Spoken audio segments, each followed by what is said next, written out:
Now we're ready to power on the sensor. The first step is to power on the vehicle. For newer vehicles, it's extremely important that you remember to turn off auto stop if they have it.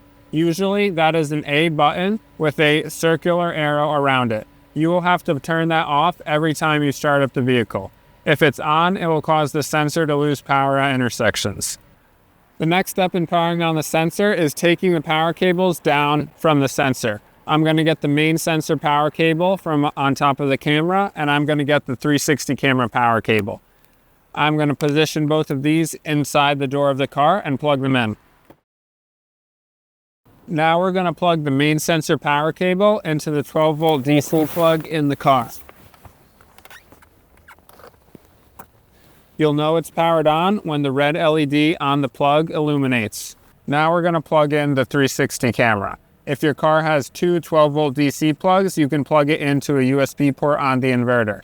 In this case, with a newer car, we're going to power it via a power bank. Now that the sensor is plugged in, the first thing that's going to happen is there's going to be a flashing white light. That means all the internal computers are powering on. Once that light turns green, you're ready to power on these three cameras.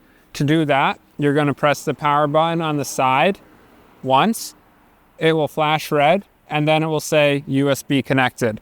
It's very important that you power it on with the button on the side. If you power it on with the button on the top, it will start a false record and the iPad won't recognize it as on. Now I'm going to repeat that same process with the other two cameras.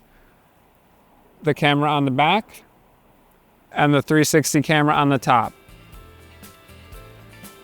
Note that this camera should not say USB connected. It should just be a video preview screen. Now we're ready to start the data collection.